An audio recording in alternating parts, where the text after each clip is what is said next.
The small monitor flickered silently in the dark office, its black and white images revealing a truth James never imagined witnessing.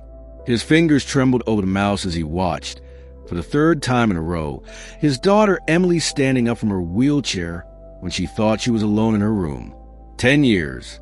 10 long years of uninterrupted care, daily sacrifices, and a devotion that had completely reshaped his life since the accident. And now, on an ordinary Thursday night, his entire world was crumbling before his eyes. The installation of security cameras had been just a precaution, a way to monitor Emily during the few hours he needed to be away for work. James never imagined it would reveal such a deep, devastating secret. In the recordings, Emily moved cautiously, her steps hesitant but deliberate. She leaned on furniture, took a few steps, and then quickly returned to her wheelchair at the slightest sound from the hallway. The scene repeated day after day, always when she was supposedly alone. A bitter taste of betrayal rose in James's throat. He recalled the countless nights he had carried Emily to the bath, the home adaptations he had made, the extra hours he had worked to pay for her therapy. Every moment of worry and dedication now seemed tainted with lies. The car accident that changed their lives remained vivid in his memory.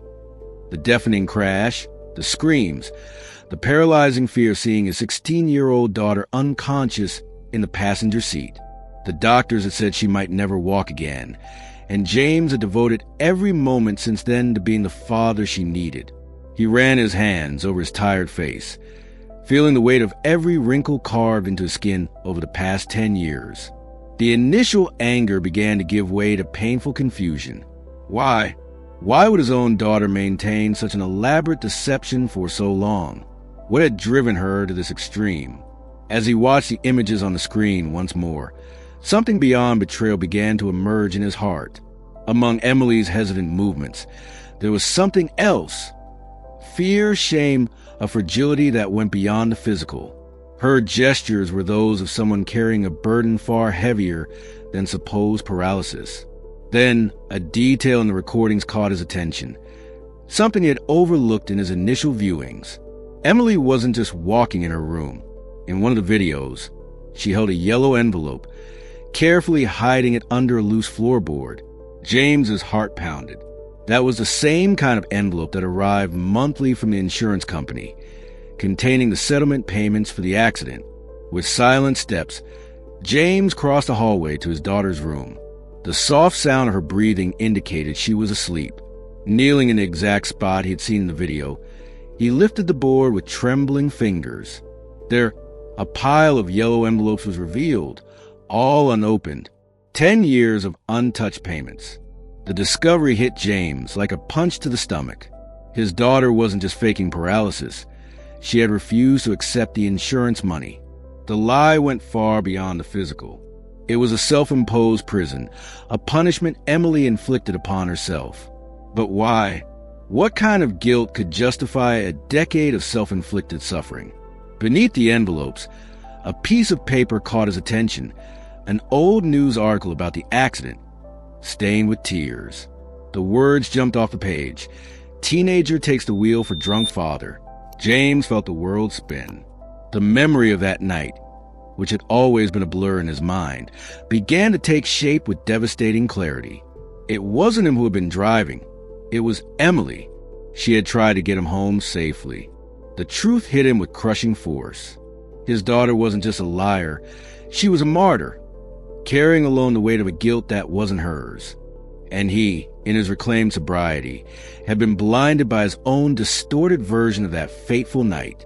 The next morning's breakfast carried the weight of 10 years of unspoken secrets.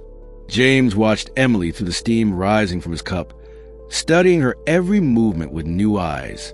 She handled her utensils with the rehearsed precision of someone who had played a role for so long that it had become second nature. "Did you sleep well, Dad?" The question sounded casual, but James detected a note of tension in her voice. Emily had always been attuned to his moods, as if trying to anticipate any change that might expose her deception. "Not really," he replied, noticing how she subtly adjusted her posture in the wheelchair. His eyes caught a detail thousands of mornings had missed. The slight tremor in her legs when she thought he wasn't looking, the conscious restraint of movements that should have been natural.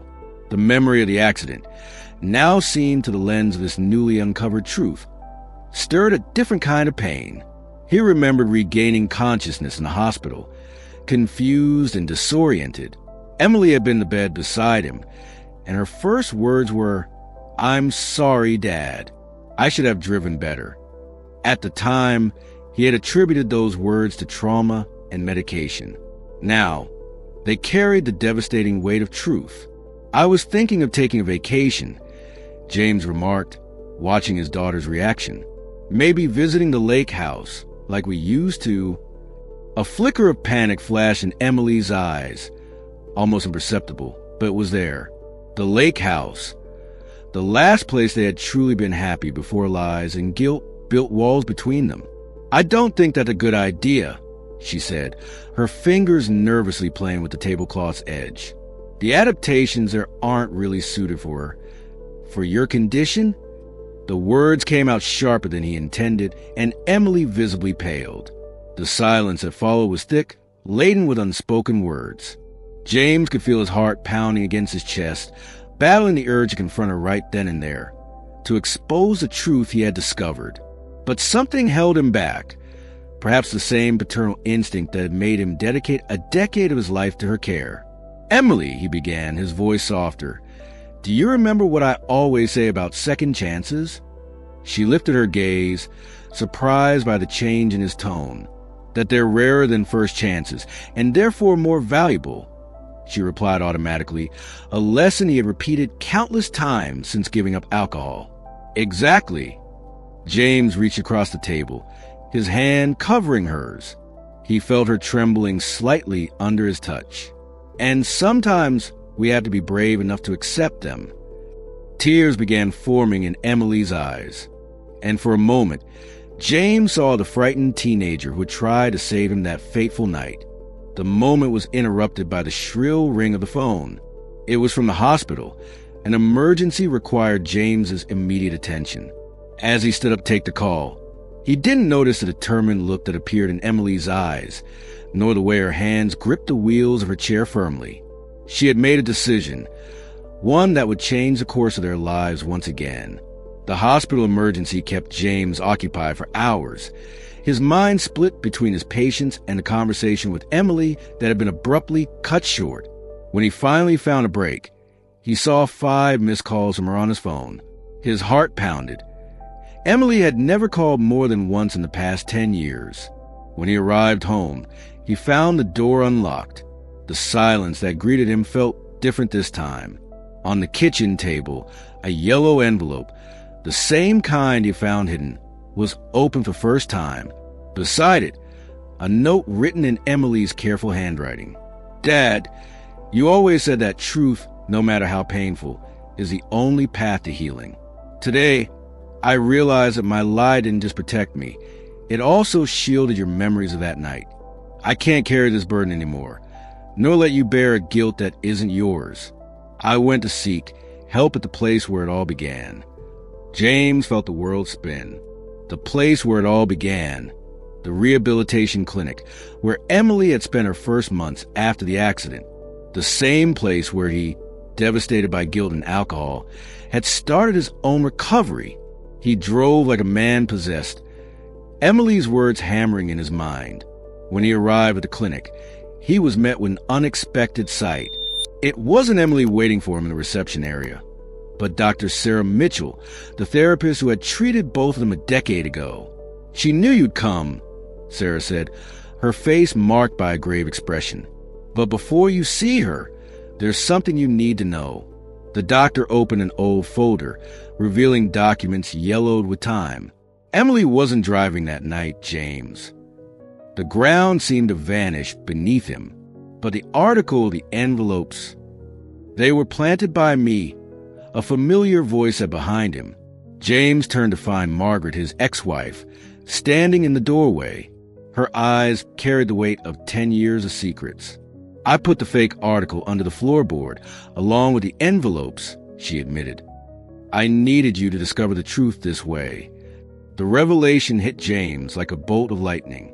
Margaret, who had left the family months after the accident, had never truly been gone. She had been working in the shadows, orchestrating an elaborate web of guilt and redemption. "Why?" he asked, his voice barely a whisper. "Because our daughter was sacrificing herself to keep you sober," Margaret replied, tears streaming down her face. "She believed her paralysis was the only thing stopping you from drinking again, and you were so consumed by guilt that you never realized she was giving up her own recovery for yours." James stumbled toward a chair, memories rearranging themselves like pieces of a macabre puzzle. It wasn't Emily who had been living a lie. It was all of them, trapped in a web of guilt, love, and misdirected sacrifice. "Where is she?" he asked, his voice shaking. Margaret pointed to the clinic's garden. Through the window, James saw Emily, not in her wheelchair, but standing, supported by parallel bars, silent tears running down her face as she took her first true steps toward freedom. The time in the clinic garden felt suspended. James watched his daughter through glass, his heart torn between pride and deep sorrow. Each step she took carried the weight of 10 years of sacrifice, not out of guilt, as he believed, but out of a love so intense that it made her deny her own healing. She started regaining movement 6 months after the accident, Margaret explained softly, her eyes fixed on their daughter. But when she realized her recovery coincided with your first days of sobriety, Emily made a choice. She believed you needed a purpose greater than yourself to stay sober. James felt the weight of those words like an anchor in his chest. He remembered every morning he had found the strength to stay away from alcohol by looking at Emily's wheelchair. Every drink he didn't take was a silent promise to be the father she needed. "Why didn't you tell me before?" he asked Margaret, his voice trembling with suppressed emotion. "Because you needed to find out on your own," she answered. "If I had told you, you would have carried another guilt, the guilt of knowing that your sobriety came at the cost of your daughter's sacrifice. Emily needed you to find your own strength, not to transfer your dependency from alcohol to guilt." In the garden, Emily reached the end of the parallel bars. Her legs trembled with the effort, not from lack of ability, but from the weight of letting go of a lie that had become her shield. The physical therapist beside her offered the wheelchair, but for the first time in 10 years, Emily refused. James couldn't hold back anymore. He pushed open the garden doors, his heavy steps marking the path toward his daughter. Emily turned at the sound of his approach, the fear in her eyes breaking his heart. "I'm sorry," she whispered, tears streaming down her face. "I just wanted to keep you safe." James stopped a few steps away, knowing this moment required more than words. Emily remained standing, trembling, her hands still gripping the bars as if they could protect her from the emotional storm ahead. "No," he replied, his voice firm. "It's you who needs to forgive me for making you believe my sobriety depended on your sacrifice, for not being strong enough on my own." Margaret watched from a distance, her own eyes filled with tears. Her role in this complex story of love and sacrifice had cost her marriage, her place in the family. But perhaps, just perhaps, that price had been worth it for this moment of truth. Emily took a hesitant step toward her father, letting go of the bars. Her legs wavered, and instinctively, James moved to support her. But she raised a hand, stopping him. "I need to do this on my own," she said, determination shining through her tears. "Just like you had to find your own strength to stay sober." In that moment, father and daughter looked at each other, recognizing the same kind of courage in one another. The courage to face the truth, no matter how painful, and take the first steps toward real healing. In the therapy room at the clinic, 3 chairs formed an imperfect triangle. Emily sat upright, her hands resting in her lap, no longer hiding the natural tremor in her legs. Margaret occupied another seat, her fingers intertwined so tightly that her knuckles had turned white. James completed the trio, his gaze shifting between the 2 women who had reshaped his life with a lie born out of love. Dr. Sarah opened an old folder, its pages yellowed with time. "There's one more thing you all need to know," she began, her gentle tone masking the gravity of the moment. something Margaret and I discovered during Emily's early sessions. The air in the room grew heavy with anticipation. Margaret closed her eyes as if bracing for a long-awaited blow. Emily didn't fake her paralysis from the start, Sarah continued, her eyes locking onto James's. In the first few months, she truly couldn't walk. The physical trauma was real, but there was something deeper, a psychological block caused by something that happened on the night of the accident. James felt his heart tighten. "What was it?" he asked, his voice barely audible. "The promise," Emily whispered, her voice almost too soft to hear. Silent tears began streaming down her face. "The promise you made while you thought I was unconscious in the car." The world seemed to stop. James felt a bitter taste rise in his throat. A moment he had buried so deep, he had almost convinced himself it had never happened. "You held my hand," Emily continued, her voice growing stronger, "and you swore that if I survived, you'd never drink again. You said you'd rather see me in a wheelchair for the rest of my life than lose another minute to alcohol." Margaret let out a muffled sob. When Emily started regaining movement, she panicked. Sarah explained gently. She believed that if she walked again, you wouldn't have a reason to keep your promise. "The initial block was real," Sarah continued, "but as the movement started returning, Emily consciously chose to hide them, not out of guilt, as we initially thought, but out of fear. Fear that her recovery would mean your relapse." James shot up from his chair, staggering under the weight of this revelation. His own promise, made in a moment of desperate intoxication, had become his daughter's prison, and Margaret, in her distorted attempt to protect them both, had reinforced that prison with her manipulations. When I discovered the truth in Emily's sessions, Margaret finally spoke, her voice trembling. "I realized we couldn't just expose everything. You needed to find your own strength first, James. That's why I orchestrated the envelopes, the fake article, so that you would discover it in a way that made you question not only her lie, but also your own dependence on guilt." Emily stood up, her steps still uncertain, but filled with determination. She walked toward her father, who remained frozen, devastated by the realization of how his words that night had shaped her life.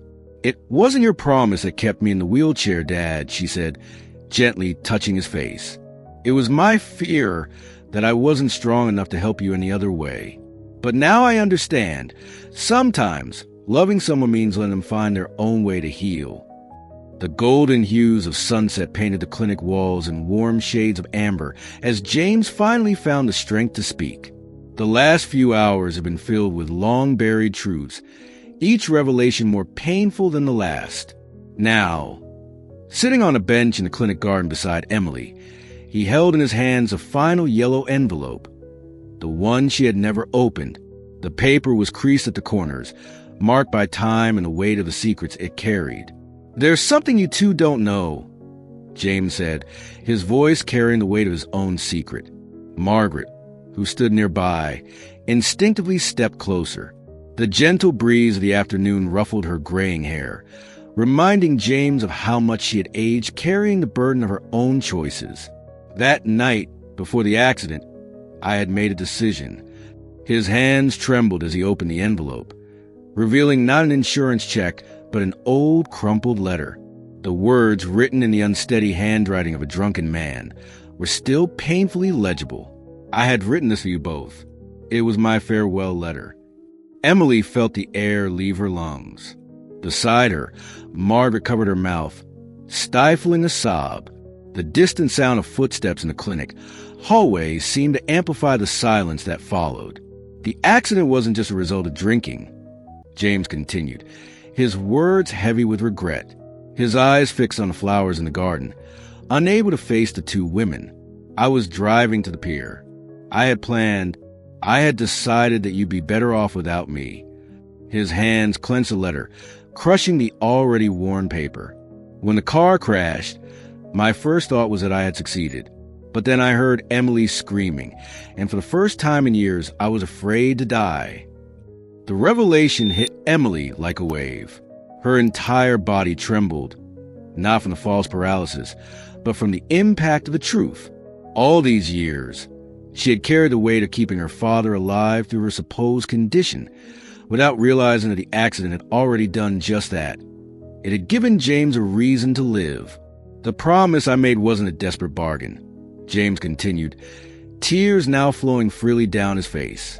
It was a vow that if I had a second chance, I would live for you, Emily. The wheelchair was never your prison. It was my anchor to life. Margaret stepped closer, her hesitant footsteps echoing in the silence of the garden. Her hands, marked by time, touched James's shoulder with a tenderness they hadn't shared in years. "Why didn't you ever tell me?" she asked. "For the same reason Emily hid her recovery. For the same reason you orchestrated this entire plan." James replied, looking at the two women who, in their own ways, had spent a decade of their lives trying to save him. "Sometimes, we keep secrets thinking we're protecting the ones we love." Emily stood from the bench, her movement still unsteady but growing stronger. Her eyes, once constantly vigilant to maintain the deception, now shone with renewed determination. She took the letter from her father's hands and, in a decisive gesture, tore it into small pieces, letting the wind carry them away, taking with them the weight of a decade of lies and unspoken fears. "No more secrets," she declared, her voice steady. "No more promises made out of fear. No more love that hides behind lies. We are not the same people we were that night. Dad, you are no longer that desperate man, and I am no longer that scared girl." At that moment, something shifted in the air between them. It was as if an invisible chain that had bound them to their roles. The guilty father, the sacrificial daughter, the manipulative mother, had finally broken, freeing them to simply be a family with all their imperfections and possibilities for a new beginning. "Are you ready to live for yourself now, Dad?" Emily asked, extending her hand to him. "Because I'm ready to walk for myself." 3 months later, the Thompson household was filled with new sounds. The familiar creak of the wheelchair had been replaced by the soft steps of a daughter who was learning to walk again. Not just physically, but emotionally. Day by day, step by step, they learned a new way to move forward together. No longer bound by secrets, no longer guided by fear, but united by the truth, one that, despite its pain, had finally set them free to love in the most authentic way possible. If this story touched your heart, don't forget to share your thoughts in the comments. Your feedback is essential for us to continue bringing deep and emotional stories. Give it a like and subscribe to the Soul and History channel so you won't miss our next narratives of resilience and love. See you in the next story.